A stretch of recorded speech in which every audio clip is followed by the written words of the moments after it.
Hi everyone, welcome to 90 Degree Turns. My name is Trisha Marcus, and today we have the pleasure of speaking with Barry Littleton. He is a contactee and he has a lot of interesting stories to share with us today. So hello Barry, welcome to the show. Thank you for having me, Trisha. Yeah, no problem. Thank you for coming on. So I'd love to get to know more about you and have our audience understand where your contact experience began, and just we're open to hear what you have to say. Okay. Well, I'm a lifetime contactee. It started when I was 7 years old, at least really heavy when I was 7 years old. And I call those childhood experiences. And that went on until I was about right around 12. And then the contacts kind of stopped from about the years of 12 to 18, 12 to 17. And then they started what I call the adult onset experiences. And I couldn't prove the childhood experiences. So I started saying, trying to get a way to have the contact to become more physical. And then that's when they kind of stopped for a while.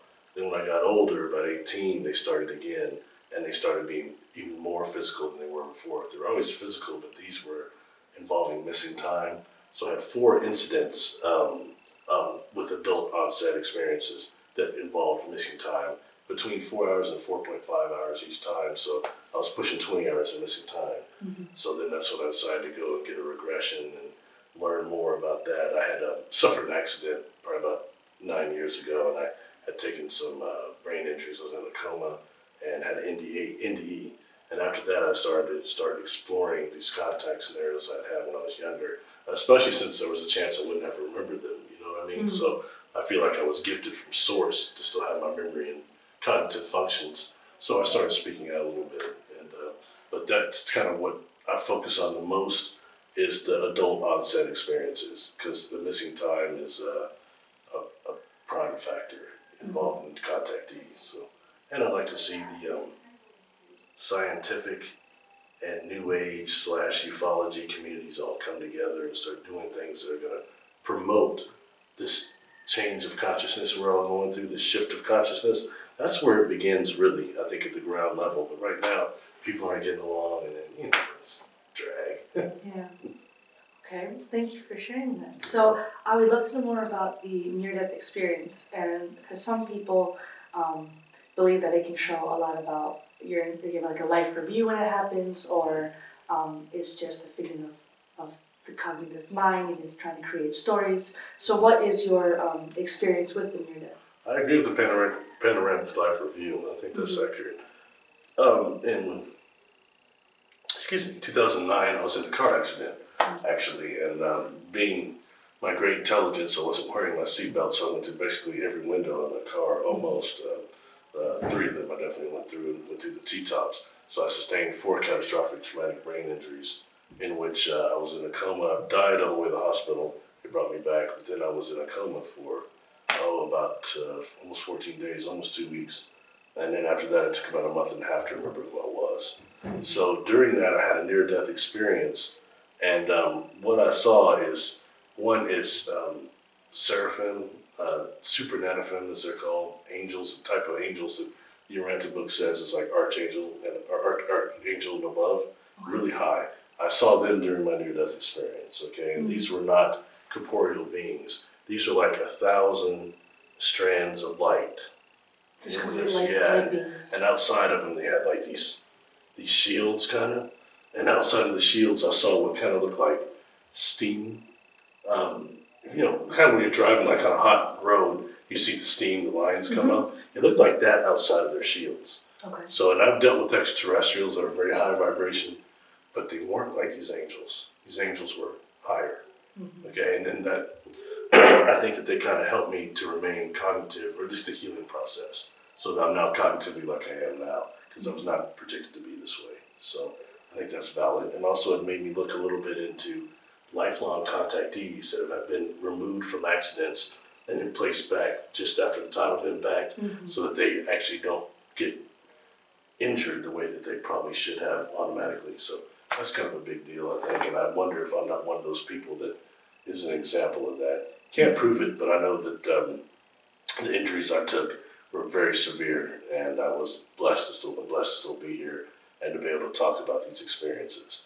So that's where I go there. But however, one thing I do recall is a lot of people ask, what did you really remember about your past or about your near-death experience? What did you learn? I say it's not. I'll tell you not what I saw, what I learned. I thought I was pretty spiritual before that, and I obeyed the golden rule.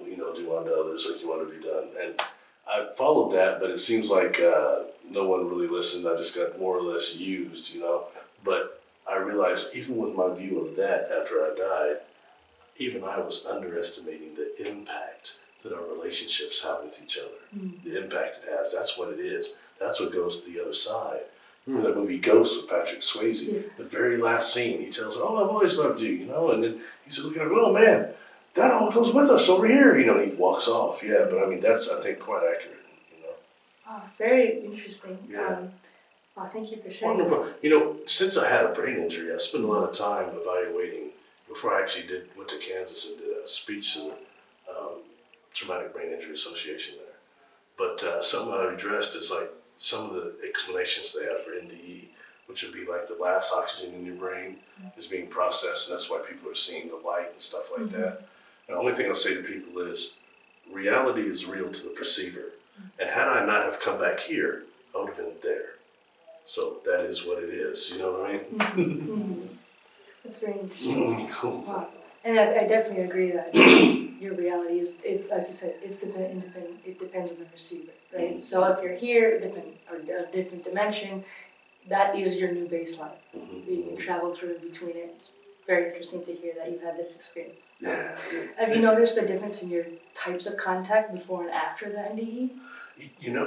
After about the age of 28, my contact experiences stopped being so physical and started being more telepathic and information coming through like that, but it wasn't so much as physical anymore.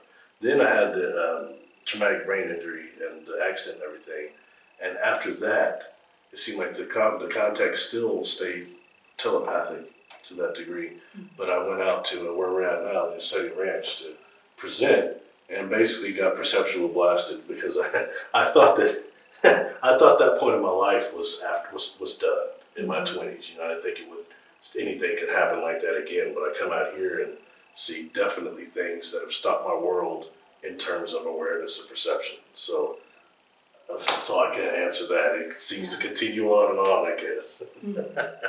It seems like it's meant for you. It's your fate to have this connection with these other beings. So would you like to maybe expand upon the physical experiences that you had when you were younger before it transitioned more into the telepathy? Yeah.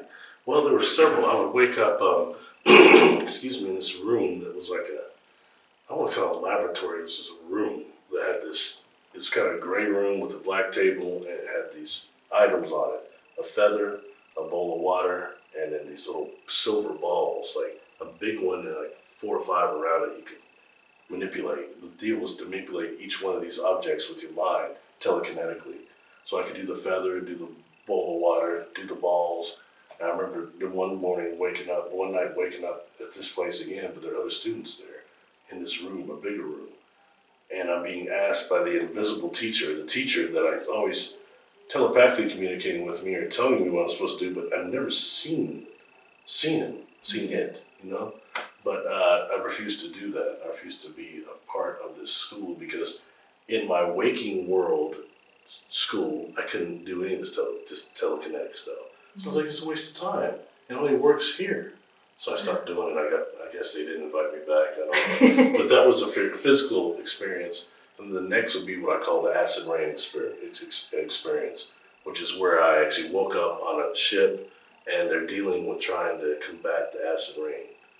And I never even heard that term, let alone knowing what it was. And then later on, I found out through current events and the Statue of Liberty being repainted, that the acid rain was real. And that really crossed over from what I already knew were real physical experiences into, just the reality is it's really solid at that point. It's definitely physical, but this is real. The point I was thinking, that's where I wanted to get my encounters to become more intense again. Because I was trying to grab a device or something, I'll prove it then, but that wasn't realistically, I didn't have that capability.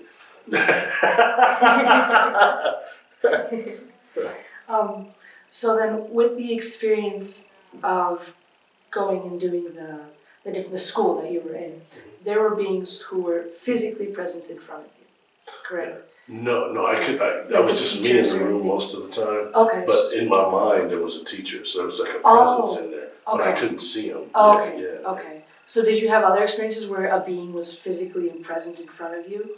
Yes. And so, first of all, do you have a fight or flight response? Were you scared? Or were you Yeah, like, oh, this feels natural and like, No, I was startled. Anytime I've had a non-human in my presence or perception, I freak out. I mean, it's like I'm brand new every time. I can't speak for everybody else, but for me, I'm no master, I'm no guru, so I freak out, man, you know. When I was a kid, I had a playmate that would show up every now and again, and he was actually on that craft with the acid rain. So, oh, but I couldn't recognize when he was playing with me. I didn't recognize him outside of his telepathy as being some insectoid-like. You know what I mean? I just didn't recognize that until I actually saw he did something one day to scare me. But on top of that, seeing him on the craft when it was different, and it makes me wonder what it is these beings can do with the optical nerves and consciously to make us see what they are not. You know what I mean? I don't think he was fully trying to trick me, but for whatever reason, I couldn't see what he actually was till he was on that ship. But that was a physical encounter with actually a physical being that was in my presence here in this reality, third dimension, and in my waking life, and then also, you know, there. but they looked completely different from this reality to there. Well, no, I mean, it's all this reality technically, but I mean, yes. it's more the uniform he had on. Oh, When he'd come and mess and play with me, he was dressed like a schoolboy. Okay. You know what I mean? He's even riding a little terrible, like a Schwinn. Yeah. You know, yeah, it was an older bike too. You know what I mean? He had these big sunglasses that would kind of like kitty cats, is what they used to call them back in the '60s. He's wearing those with the hat real close over. But I still didn't look at him as like he was maybe an extraterrestrial or anything like that. I thought he was a telepath, and I thought he was just another kid that was playing with me. Until I saw him on that ship, and I realized it was something different. Wow, okay. So is there any kind of process you have to protect yourself or discover if this being is benevolent, of benevolent nature at all? Because, I mean, you never know what you're interacting with. Or maybe is it intuitive that you already know that this being's for you? Anytime a non-human or non-physical is in my field of awareness, it trips me out. So, I mean, I ask what they're... Some of these star beings, though, they seem to emit some type of a field within their biofield, some type of an energy that kind of makes us a little more complacent. I don't know what it is. You know, it doesn't nullify all fear, but it makes it a little more accepting to try to deal with the experience, you know? So I think that's something maybe they've inherited through evolution to that way. But I will ask verbally and telepathically who they are, where they're from, and what they want.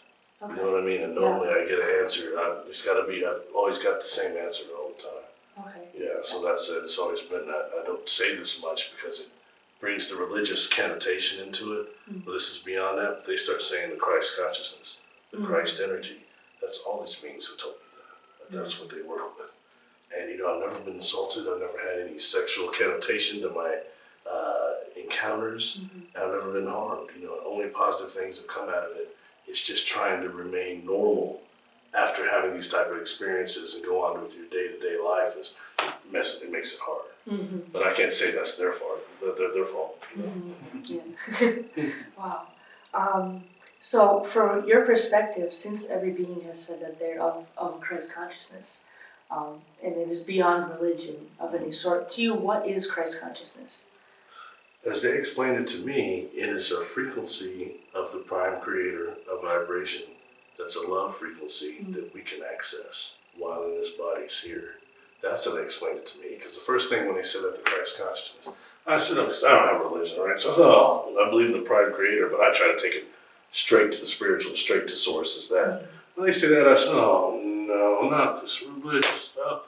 And they start telling me it's not beyond your social economic religions.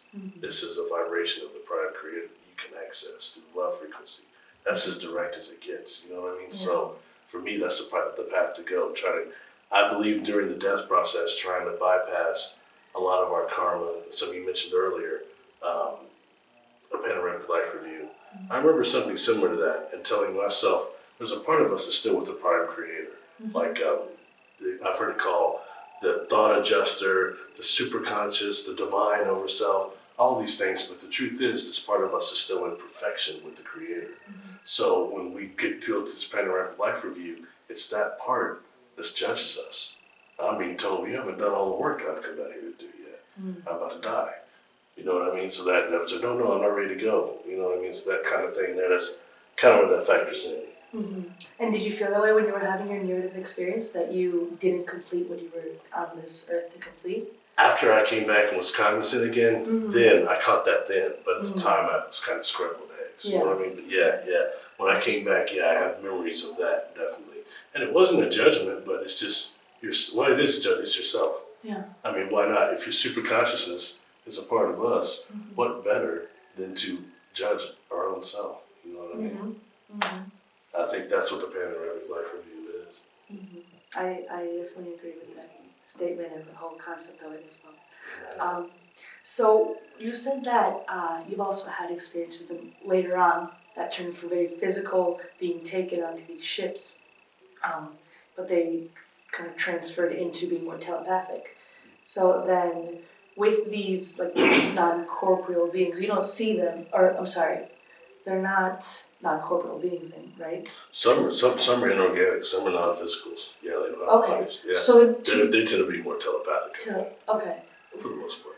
Then I just want to ask a side tangent of what is the difference then between like an organic and inorganic craft or being? Like the inorganics are not organic material. Normally they're different.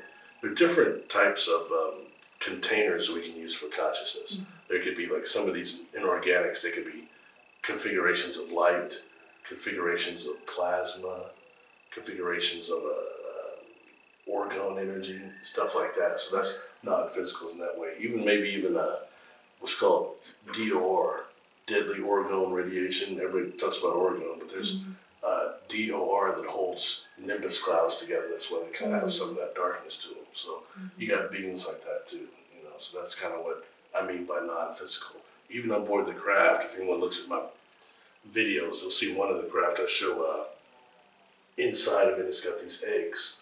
Inside the eggs are these lights, these different light plasma type configurations. At first I thought they were plasma sources, like engines or something, but in reality that's like a different environment in there, and you've got different entities in there, crew members, most likely command officers that are non-corporeal, floating in their own environment. With non-corporeal beings and entities, what was your experience with them? Were you able to telepathically communicate? How did you experience that kind of? Yeah, the non-physicals were telepathic. They're all telepathic. You can feel emotion coming off of them. Like when I had actually physical experience with one on a craft, those eggs I was talking about, the lights inside of them, they came out. I was suffering from this temporal aphasia that I described as sickness that comes because the outside and inside of the ship are not in the same dimension. So our third dimensional bodies suffer this temporal aphasia when they're. These lights came out of the egg, and one attached here, and they started doing something to my time field.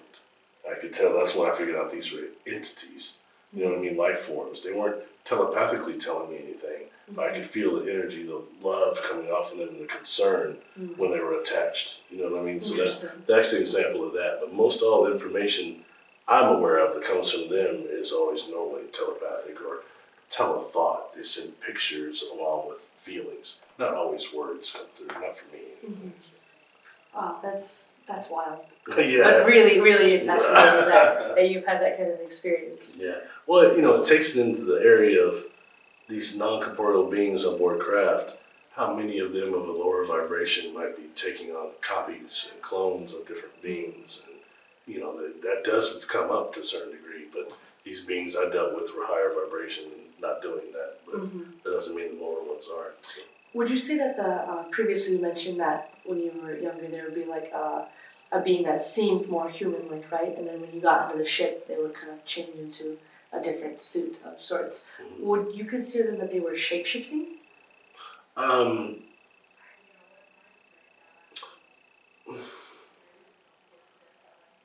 Not exactly. Well, I mean, with him, that would be Xandar. I don't know. I guess we could say that to a degree. It's almost more like disguising. You know what I mean? Kind of like Bruce Wayne, Batman, and he would show up a lot of times as like, he didn't always come as Batman or the Bruce Wayne. He would come as a bum or as a gambler, and then come back as Batman later. So I think it could just be different guises. But I know a lot of these beings are capable of using mimicry and using some type of holographic, like quantum hologram that they can influence what we see coming from them. And I think it starts with the optic nerves quite a bit, like I said earlier. So that's one thing there. It's definitely, I think, a definite factor. Okay. You know what I mean? Yeah. Can we go into the quantum hologram? Because I'm not that familiar with it, and I would love to understand it deeper. Cool. For our audience as well. It's come up from the new wormhole theory that's done by like Dr. Rudy Shields and some of the newer quantum physicists. They talk about the quantum hologram and the MACO, and MACO stands for magnetically eternally collapsing object. And what this saying is that, like, when you have a wormhole, all right, let's say we throw a wallet in there.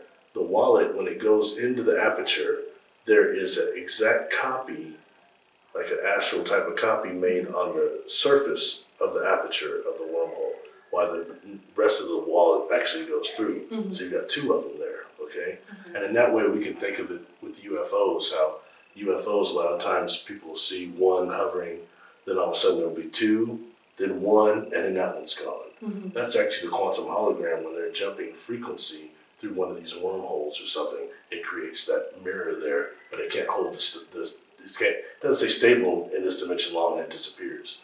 So that's the quantum hologram. But by the same token, okay, we have advanced civilizations that are maybe no longer in existence that are still existing in the quantum hologram and interacting with us through the divine field, interacting with our brains. It takes it to a whole nother level. Something else about the quantum hologram is that we see these orbs around a lot, right?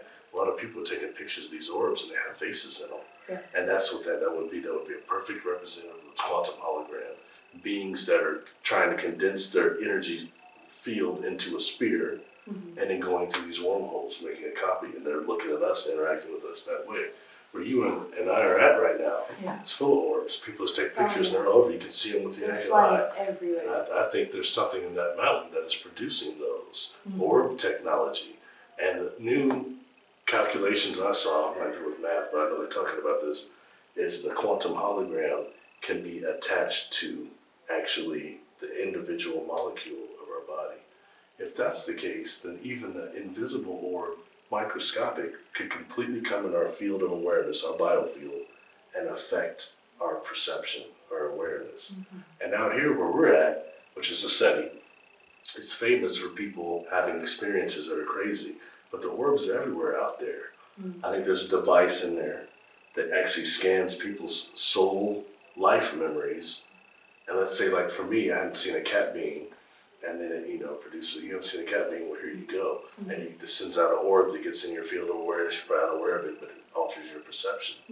That doesn't make it any less real, though. You know That's what I'm true. saying? Very true. Yeah. That's what the quantum hologram is, and that's something that Edgar Mitchell, the ex-astronaut that passed away, he was dealing with that a lot, quantum hologram.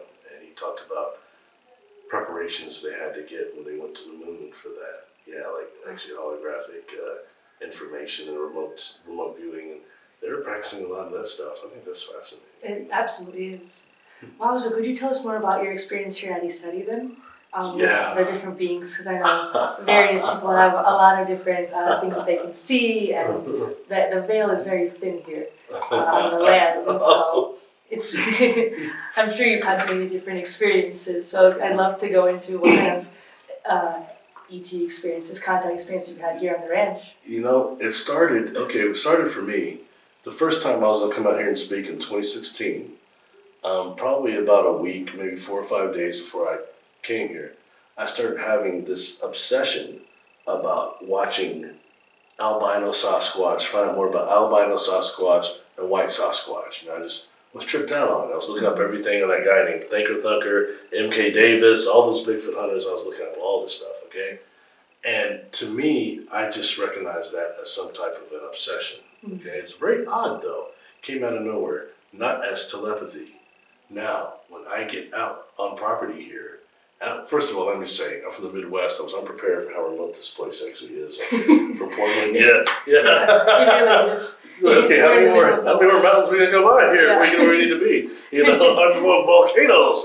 St. Mount Helens is here. He blew her top. You know. Anyway, so as soon as I get on property, right just before the gate out there, I feel like I'm being watched. And when you pull in, you know, to the right, there's like that little creek thing there. Oh, I feel like it's being watched a lot.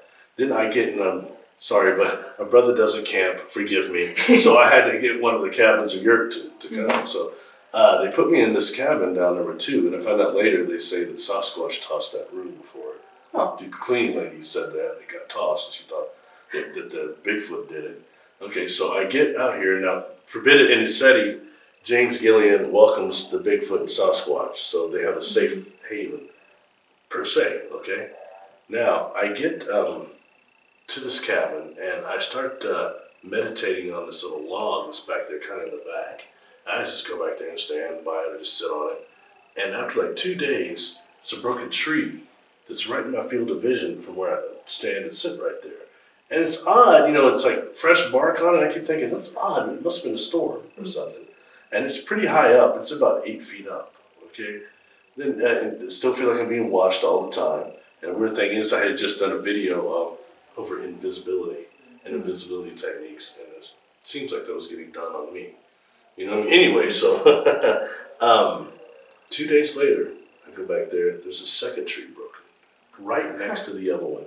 And they both look like they've been snapped, pushed over, and laid purposely through the brush. It's just odd the way they look. And they made me feel, this one made me feel weird.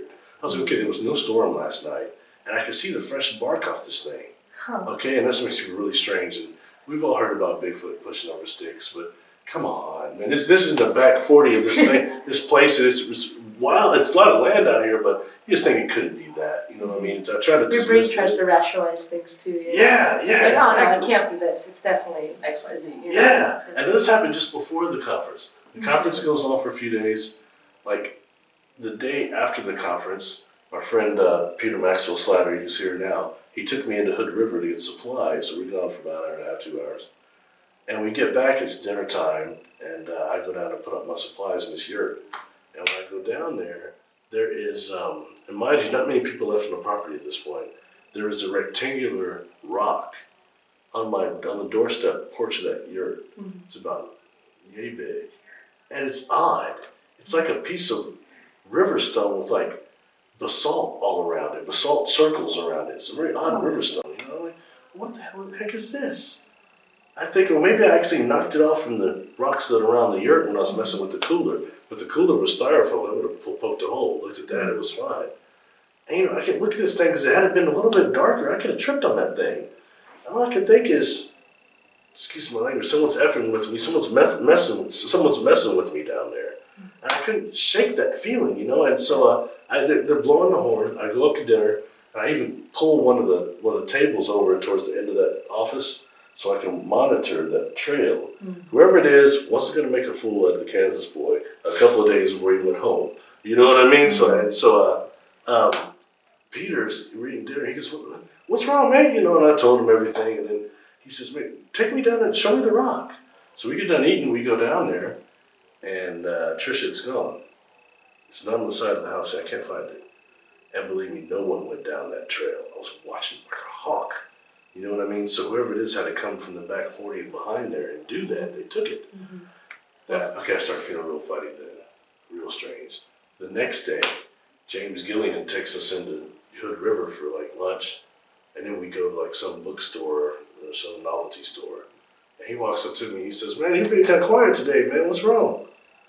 And I said, "Well, man, you know, someone's messing with me down there, man. This is messing with me. I don't really like it, you know." And he looked at me and I told him what it was. He says, "Barry, that's a calling card for Sasquatch. They're known to leave bundles of rocks, stacks of rocks on people's porches or bundles of sticks. I think you're being welcome." I was like, "You gotta be kidding me." Like I said, "Okay, I know you're welcome out there. Bigfoot's welcome.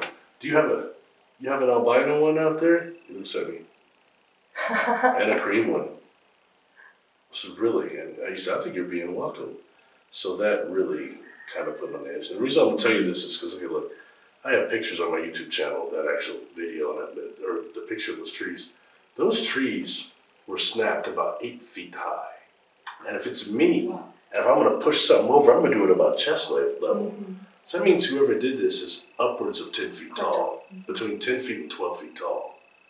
And then, you know, I don't sleep good at night, so I go out there and watch the field and look for UFOs and stuff. But nobody else is out there, and I start getting freaked out. It's like I'm being watched from the trees around there. When you're walking back to the yurt, it's pitch black except for that flashlight, you know. And one night I finally turned off the light, and I turned it off and I said it verbally and telepathically. I said, look, when I was at home, I was in Kansas, I wanted to have an encounter and all that, and that was just talk, all right? The truth is, if one of y'all is 12 feet tall and you come out of the bushes on me, I'm gonna freak out, man. Just don't do it. You know what I mean? I don't do it. I stood there for a minute. I look like an idiot instead of talking to myself basically in the darkness, telepathically sitting out in the darkness. So I turn on the light, go back in the yurt, and I sit there on the bed, at the edge of the bed. I remember it. I was trying to figure out, am I gonna be able to sleep? Because I always look at the windows to make sure there's no Sasquatch looking at me. You know what I mean? You see pictures of that, you know, and those things are about 7 feet up. So anybody looking in there is too tall, even breaking the light. Yeah. Anyway, so I sit on the end of the bed and my telepathy went off. And they call it mind speak sometimes to deal with these beings. And I'm going to tell you, not just was I getting emotion and telepictures, I was getting some English words were coming through. Wow. And it said, don't worry, it's against our law to be seen by you anyway, and you could call me Elder. The name came through, Elder. And I don't have a limp. And that's where I see an image. It's an image of a 10, 12 long Sasquatch doing a backflip. Kind of like David Lee Roth in the song Jump, Yeah. just a backflip at the end. It was like that. I mean, it sounds ridiculous, but this is what I saw. Yeah. You know what I mean? And then after that, the channel, the communication closed off. It was done. Wow. I sat there trying to force it back. Trying to think things through it. Nothing. He was a way stronger telepath than I. Not just that, he's using my own invisibility technique. He's smoking me out there. He was messing with me, you know? Because James, after we talked about that, he said, I'll take you to the back 40 and show you some tracks. So you can get tracks back there. We went back there, but there wasn't enough moisture for them to take, I guess. But yeah, but I looked at the back 40s and far from the yurt I was at on the other side.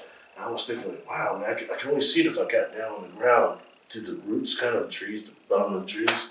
I started looking up, and there's a hole up there about 12 feet up on one of those. Look at that looks that. right down at the deal. But I was like, no, I'll see that from the other side. Yeah. And on the other side, I couldn't see it. You know what I mean? So that's one thing there, right? Interesting.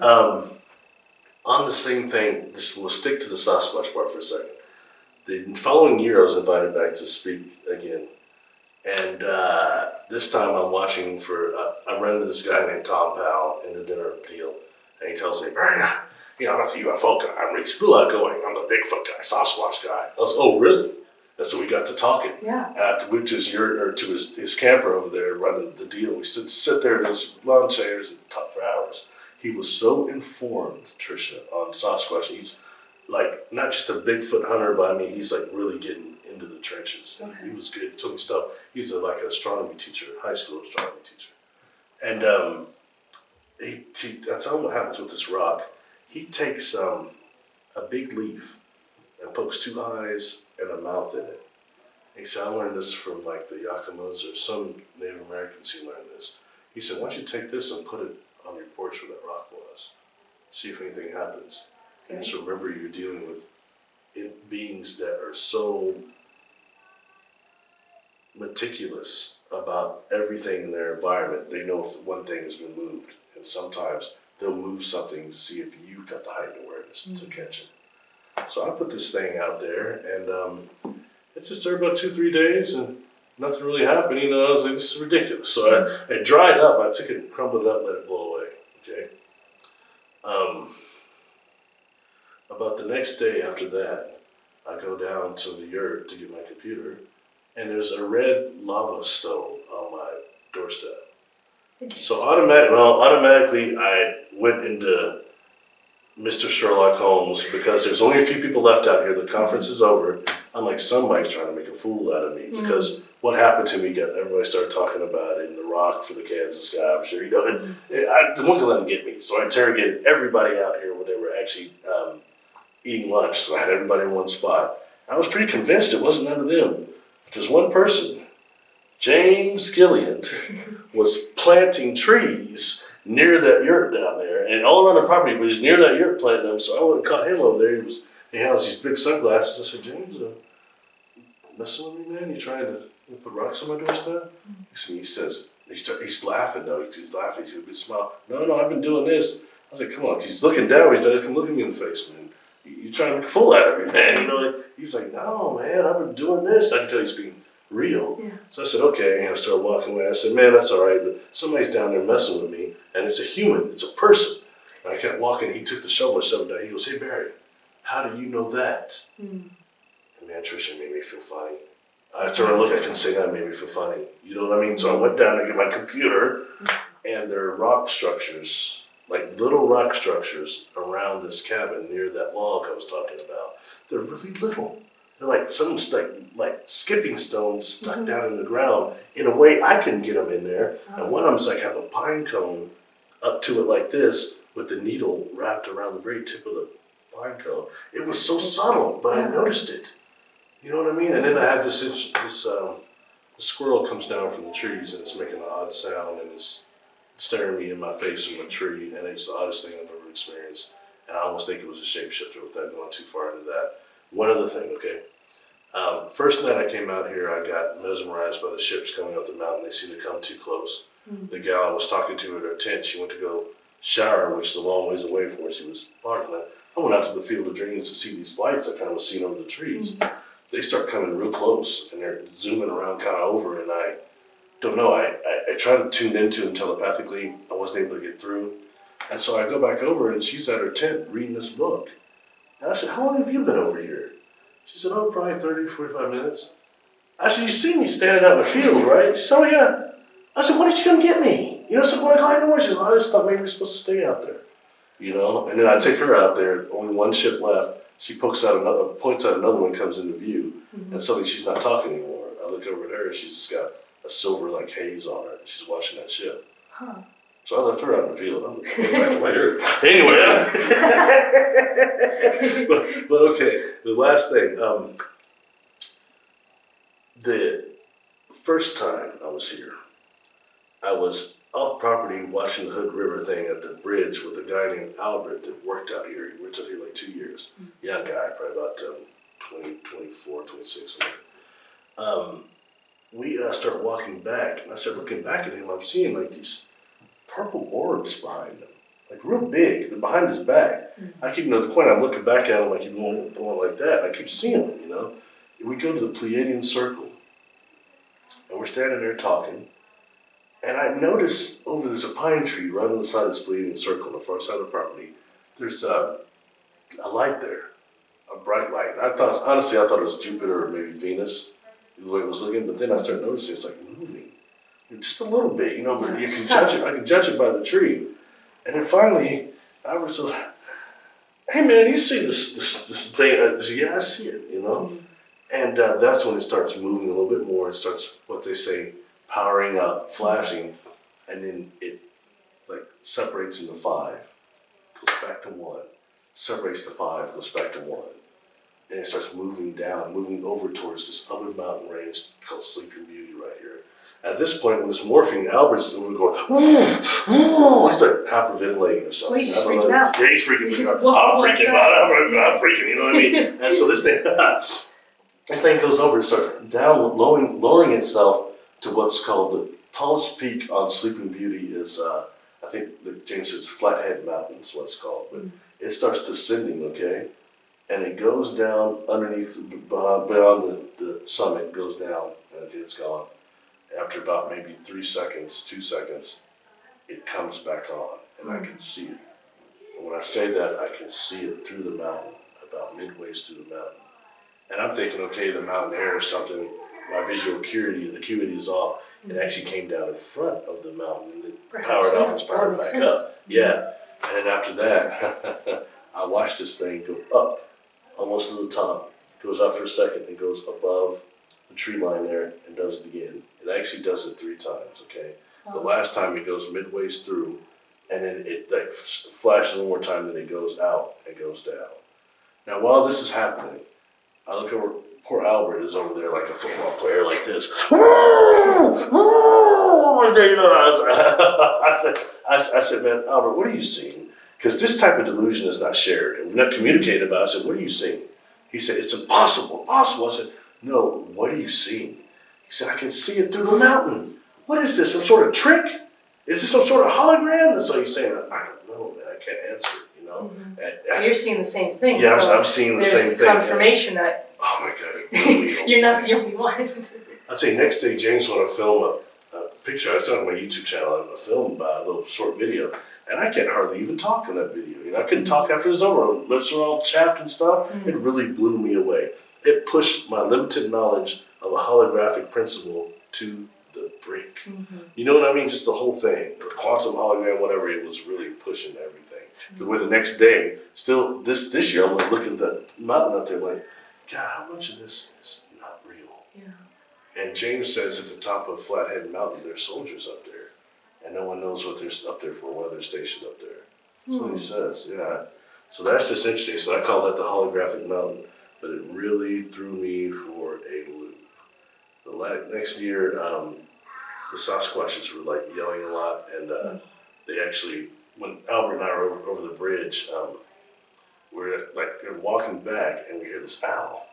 It's really loud, you know. And Albert goes, "Man, that's a loud owl." And we start leaning up against the bridge, right? And maybe a minute later, a minute and a half later, again.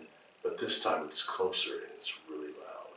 And it sounds like a humanoid purposely trying to distort it. So, and when it does it, Albert, you get mad for telling people this, but we're leaning against the bridge, he jumps on the bridge, oh, that's making the chakras in my back feel funny. And the truth is, if I had hair on the end of my neck, it would have stood up, you know what I mean? And I turned around, I have a flashlight, and I started flashing the flashlight, I don't know where this thing's coming from. It's so loud. It had to be a huge owl. You know, it was odd. The owl was distorted. I'm looking. There's nothing but the back 40 back there. These huge trees, and you've come in here. It's right before you turn left when you're coming in. Yeah, off that little curve right there. I'm shining the flashlight. I can't see anything. It's just a bunch of trees back there. After maybe about 2 seconds or so, a big rock flies from the trees and hits the ECETI gate. Wham! And that's Sasquatch, because they're known to throw rocks. Yeah. Well, Albert says, hey, that was a bird, right? I said, no, man, it's 1 o'clock in the morning. It was a rock. You know, and that's the reason why, well, maybe we should just go back on property. I said, yeah, I think so, man. You know, let's go back on. Yeah. So when they talk about that they can use infrasound and things like that, I think it's true. 2 nights after that, once the conference is over, we're walking up, and we start hearing, they start yelling. We heard them doing moo sounds or different sounds as they're walking on the property, but this time they were yells. And they sounded definitely humanoid, but there's one coming from Hood River, another one coming from around Sleeping Beauty over there, and another one coming from the back 40 of this place. Wow. And there are 3 of them, and Tricia, they're loud. They're so loud, people start coming out of their cabins and rooms. 4 or 5 people came out. Wow. There's a gentleman here, Larkin O'Toole, Peter O'Toole's son. He was on the panel, and he came running out. He's a funny cat. He came running out with his equipment trying to record him. And when he came out with the recorder out of his room, they all 3 stopped. Boom. Wow. So Sasquatch is also known to be pretty. They don't like to be seen or shown, you know. So I'm sure they'll definitely intuitively just pick up on someone coming out with the audio recorder. Like Tom said, they know what cameras are. Yeah. He told me an amazing story. He said he was out. My hood, I think it is. So people have property out there that's real active, and he's been putting up cameras everywhere, and nothing happens. He couldn't catch anything. They always get around him and go to the opposite place. And then he gets told by this gentleman, the Ray Crow, that they get mind speak a lot. They're telepathy. You know, he goes and tells the people, I'm hearing about this mind speak thing, and the guy out there tells him, oh yeah, we get that here. Oh. He says, what? He said, well, actually, my wife gets it more than me, and my daughter gets it more than either of us. In fact, they tell her to come out and play. The young ones come out to play at night when she shouldn't go outside. You know, that's what he says. And I said, really? He said, I asked the people, it's been 2 years I've been setting up camera traps here. Why didn't you tell me this? They told me, we didn't want you to think we were crazy. And she says, as a matter of fact, they contacted me last night when I was outside smoking a cigarette. He said, what did they say? They said, stop trying to trick us and stop smoking that, it'll kill you. And he's looking at me. It's so weird. I'm talking to this cat. He's, you know, like I said, some of the stuff makes you feel funny. He's saying, Barry, that's when I knew they were talking about me. Yeah. They're talking about the cameras. Directly. So I asked him, I asked him, can we get some pictures? She asked him, they said no. But that night, one of the cameras, there's a shadow moving around. But you can't tell what it's just a huge shadow. He said, that's the most we ever got. So then I asked her, I said, well, ask him, can we have a bone?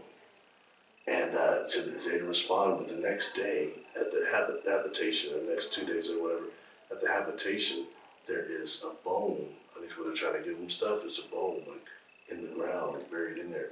So he grabbed it, man, dug it out. He's running around saying he's got a Sasquatch bone. You know, he's all happy. He takes it to have it analyzed, and it winds up it's the lady's father's.